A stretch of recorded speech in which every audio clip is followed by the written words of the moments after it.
I was staring at my phone screen, watching Kelly post photos of her new house keys on social media, when I realized I'd just charged Mom's latest emergency surgery to my final credit card.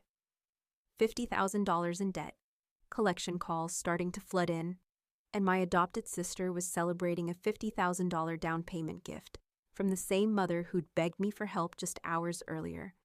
But when I confronted Mom about the lies, what I discovered was so much worse than favoritism, and it meant Kelly might be going to prison. My name is Rebecca Foster. I'm 34 years old, and I've always been the responsible one in my family. You know the type, the daughter who remembers birthdays, pays bills on time, and keeps her emergency fund topped off. Well, used to keep it topped off. I was sitting in my car outside another medical billing office, hands literally shaking as I handed over my credit card for the fourth time that month. $3,200 for Mom's latest urgent procedure. My final credit card, the one I'd been saving for actual emergencies. The payment went through with that familiar beep of financial doom. I pulled out my phone to check my banking app, already knowing what I'd find. $247 in checking, $49,847 in credit card debt spread across 4 maxed-out cards. But here's where it gets interesting. I was driving home from that billing office, stopped at a red light, mindlessly scrolling through social media like we all do when we're avoiding reality. Then Kelly's Instagram story popped up.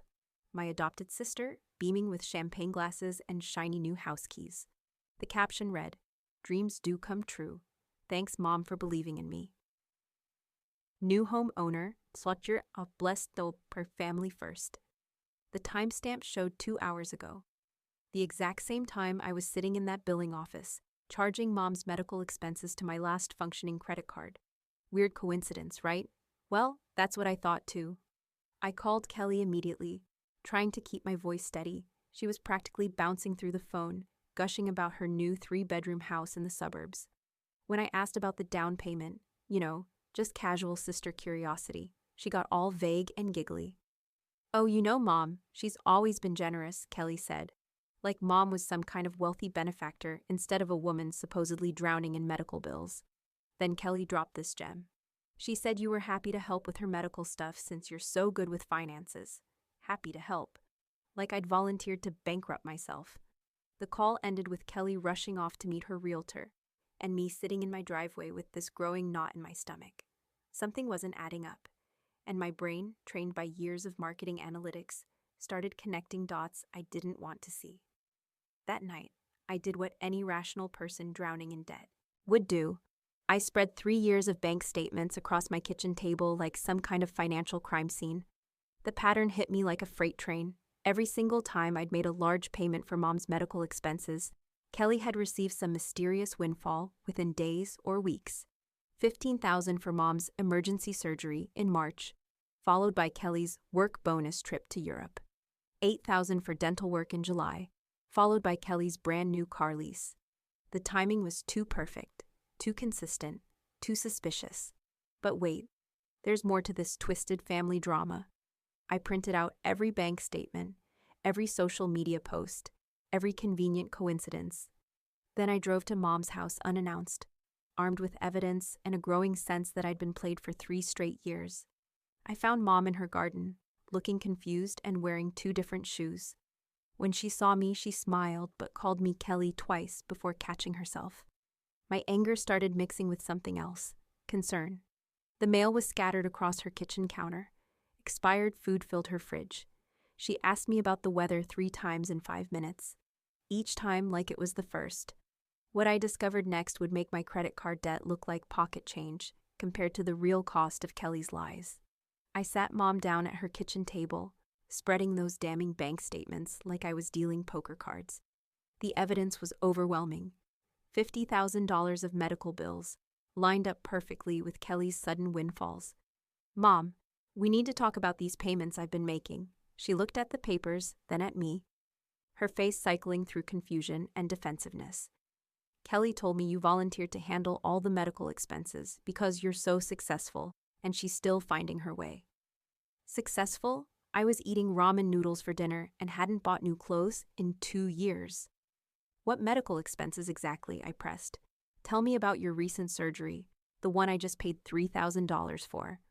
Mom's eyes darted around the room like she was searching for an escape route. Well, it was, the procedure. Kelly explained it all to you, didn't she? But here's where things got really weird. Mom started describing symptoms that made no sense. She mentioned doctors I'd never heard of. She talked about procedures that didn't match the bills I'd been paying. When I asked to see her medical records, she couldn't remember which doctors she'd supposedly been seeing. Red flags weren't just going up. They were practically on fire. Mom, show me the paperwork from your last appointment. 20 minutes of searching through her disorganized house turned up nothing. No appointment cards, no discharge instructions, no prescription bottles with recent dates. Then I had a brilliant idea. Let's go to your follow-up appointment together. I want to meet this doctor who's been taking such good care of you. The panic in her eyes should have prepared me for what came next. We drove to the medical office listed on the latest bill. Professional building, nice lobby, everything looked legitimate. I walked up to the reception desk with Mom trailing behind me, already making excuses about how busy the office was. We're here for Patricia Foster's follow-up appointment, I announced. The receptionist typed on her computer, frowned, typed some more. I'm sorry, but I don't see a Patricia Foster in our system. Are you sure you have the right office? The floor might as well have opened up and swallowed me whole. Check again, I said, my voice getting higher. She had a procedure here 2 weeks ago. $3,200. More typing, more frowning. Ma'am, we've never had a patient by that name. You might want to double-check the address. I looked at Mom, who had gone completely pale and was studying her shoes like they held the secrets of the universe. That's when I knew Kelly hadn't just been manipulating Mom's generosity. She'd been creating an entire fictional medical crisis, using nothing but a computer and a printer. Back at Mom's house, I tore through every piece of paper I could find. What I discovered made my blood run cold. Fake medical bills that looked incredibly professional. Kelly had clearly spent time perfecting her desktop publishing skills. Real estate documents showing Kelly as power of attorney for financial matters, signed during one of Mom's confused periods. But the smoking gun was a notebook in Kelly's handwriting, page after page of tracking which lies she'd told to whom. A detailed list titled Mom's Good Days versus Bad Days, with dates and notes about when Mom's memory was sharp versus when she was vulnerable to suggestion. Kelly had been studying our mother's mental decline like a predator studying prey. The most chilling entry read, Rebecca still believes medical story. Mom forgot Tuesday conversation by Thursday. Can probably increase frequency of requests. Let me pause here and explain something about Kelly's system because it was diabolically clever. She'd figured out that Mom had good days and bad days mentally. On the bad days, Kelly would visit with flowers and attention, then present her requests as family decisions that had already been made. She'd convinced Mom that I earned twice my actual salary. She'd created this narrative where Kelly's adoption trauma entitled her to extra family support. Most twisted of all, she'd told Mom that I'd volunteered to handle medical expenses to prove my love as the biological daughter. Kelly was playing us against each other using Mom's failing memory as her weapon. But there's more to this story that'll make your skin crawl. I finally convinced Mom to see her actual primary care physician. You know, the one she'd been going to for 20 years. The diagnosis hit like a sledgehammer. Early-stage dementia, progressing faster than typical cases. The doctor explained that Mom's condition made her incredibly susceptible to manipulation, especially from trusted family members. She'd been experiencing significant memory issues for at least 18 months. 18 months. The exact time frame when Kelly's financial requests had escalated from occasional favors to systematic extraction. Here's what really happened during those 18 months. Kelly would visit when I was at work, bringing gifts and attention that Mom craved. Then she'd present her requests as loving family discussions. Remember how we decided Rebecca would handle Mom's medical bills? Remember how proud she was to help? Of course, Mom didn't remember because those conversations never happened. But her brain filled in the gaps with Kelly's manufactured memories. An elder abuse attorney laid out my options with brutal clarity. I had enough evidence to pursue charges against Kelly for financial elder abuse and fraud. Serious crimes that could send her to prison for years. There was just one catch that made everything impossibly complicated. Patricia's testimony would be essential for prosecution. but her dementia made her an unreliable witness. Worse, the stress of legal proceedings could accelerate her cognitive decline. I'd have to choose between justice and my mother's remaining quality of life. While I was wrestling with this impossible decision, Kelly was already planning her next move. I discovered she'd applied for a mortgage increase on her new house, using Mom as a co-signer. The application included falsified income statements with my name on them, claiming I earned enough to cover the loan if Mom defaulted. Kelly wasn't done stealing. She was just getting started. She'd systematically isolated Mom from her other friends and convinced her that family financial arrangements were normal and loving. Kelly had even started collecting Mom's mail, claiming she was helping organize important papers. The woman had turned elder abuse into an art form, but the real gut punch came when I realized the timeline. Kelly's manipulation had started right around the time Mom's dementia symptoms began showing. She hadn't stumbled into this opportunity. She'd recognized Mom's vulnerability and exploited it systematically. Every confused look, every repeated question, every forgotten conversation had been Kelly's green light to steal more money and tell bigger lies. I was racing against time now. Mom's memory was deteriorating rapidly, and Kelly was escalating her schemes. If I didn't act fast, there wouldn't be anything left to save. What happened next would test every assumption I'd ever made about family, forgiveness, and justice. Because sometimes, protecting the people you love means making choices that'll haunt you forever. The evidence was overwhelming, but gathering it felt like building a house of cards in a windstorm. Every day Mom's memory got a little fuzzier, and every day Kelly got a little bolder with her schemes. I started recording conversations with Mom during her lucid moments. The good days were becoming rare, but when her mind was clear, she remembered enough to be horrified by what Kelly had done. Those recordings broke my heart and strengthened my resolve at the same time. Then I set up a small recording device in Mom's living room. Kelly had been making unauthorized visits to collect mail and update Mom on family financial arrangements. What I captured on those recordings would make your blood boil. Kelly's voice sweet as honey. "Remember, Mom, Rebecca volunteered to handle all your medical stuff because she loves you so much. And remember how we agreed I deserved help with my house because adoption was so hard on me?" Mom's confused response. "Did we talk about this before? I can't remember." Kelly's patient manipulation. "Of course we did, Mom. Yesterday. You said you were proud of how our family takes care of each other." The woman was literally rewriting reality in real time, using Mom's failing memory as her personal editing tool. Sickening doesn't even begin to cover it. Armed with recordings, fake medical bills, and bank records, I arranged to meet Kelly at Mom's house. This conversation was 3 years overdue. Kelly walked in with her usual confident smile, carrying flowers for Mom and acting like the devoted daughter. That smile disappeared fast when I spread the evidence across the kitchen table like a prosecutor laying out a murder case. "We need to talk about these," I said, pointing to the fake medical bills. Kelly's face went through about 5 different expressions in 2 seconds. Confusion, denial, calculation, panic, then back to fake innocence. "I don't know what you're talking about," she said, but her voice cracked like a teenager caught sneaking out. I played one of the recordings. Kelly's own voice filled the room, methodically manipulating Mom's memories and planting false information. The color drained from her face completely. "That's taken out of context," she stammered. "Context? There's no context that makes elder abuse acceptable." But Kelly kept digging her hole deeper.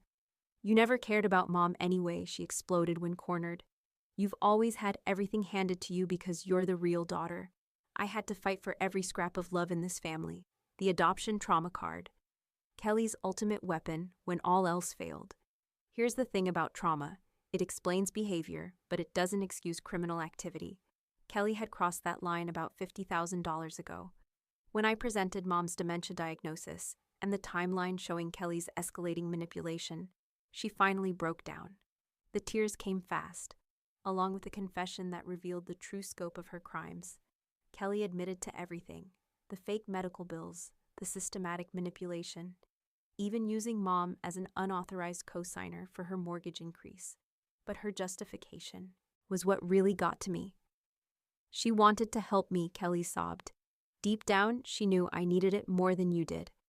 That's the thing about con artists. They eventually start believing their own lies. During one of Mom's increasingly rare clear moments, I gently explained what Kelly had been doing. Watching my mother's face crumble as she realized how her own daughter had exploited her vulnerability was like watching someone die inside. "Please don't send her to prison," Mom begged through tears. "I can't lose both my daughters." But some choices get made for you when you wait too long to make them yourself. Kelly's crimes had caught the attention of Adult Protective Services during their investigation of similar cases. Turns out, she'd been running comparable scams on elderly clients from her previous job at a senior services nonprofit. My case wasn't isolated, it was part of a pattern. The legal process moved faster than I expected. Kelly was arrested for elder abuse and fraud, facing potential prison time that could stretch into decades. But plea bargains have a way of bringing justice down to size. Kelly accepted 5 years probation, full restitution to all victims, and supervised only contact with Mom. The restitution helped with my debt, though I'll be paying off credit cards for years to come. Sometimes justice feels more like a participation trophy than actual victory. What matters now is protection, not punishment. I moved in with Mom 6 months ago, not the life plan I had at 34. But sometimes protecting someone you love means throwing your 5-year plan out the window. Our morning routine has become sacred. I help Mom organize her pill containers while she tells me the same stories about her childhood garden. She forgets most things now, but she remembers feeling safe. That's worth more than any credit score. Kelly sends supervised letters asking for forgiveness. The probation officer screens them first, removing anything that might confuse or manipulate Mom. Most days, Mom can't remember who Kelly is anyway. Sometimes that feels like mercy. The financial recovery has been slower than I hoped, but faster than I feared. Kelly's restitution payments trickle in monthly, chipping away at my debt mountain one small stone at a time. I've learned to celebrate paying off a credit card the way other people celebrate promotions. Working remotely turned out to be a blessing I didn't see coming. I can keep Mom company while managing marketing campaigns, and she likes having someone around to chat with, even if she asks about my job every hour. The dementia support group meets Thursdays. Listening to other people's stories makes me realize how lucky we are. Kelly's crimes were devastating, but they led to Mom getting proper medical care before her condition deteriorated further. Sometimes disasters disguise themselves as blessings. 3 weeks ago, Mom had one of her clear days. She looked at me across the breakfast table and said, "I know what Kelly did to us. I know you saved me." Then she forgot again by lunch. But here's what I've learned about family, money, and forgiveness. Love isn't about keeping score or proving who deserves what. It's about showing up when everything falls apart and building something new from the wreckage. Kelly exploited Mom's vulnerability and my love. She turned our family bonds into weapons and our trust into profit margins. The courts handled her crimes, but I had to handle the aftermath. These days, I measure wealth differently. Mom remembers my name most mornings. She feels safe in her own house. The bills get paid on time. Kelly can't hurt her anymore. My credit cards will be paid off eventually. Mom's memories won't come back. But every evening when she thanks me for visiting, even though I live here now, I know I made the right choice. Some victories are quiet. Some justice looks like pill organizers and mortgage payments and sleeping peacefully knowing the people you love are protected. That's enough.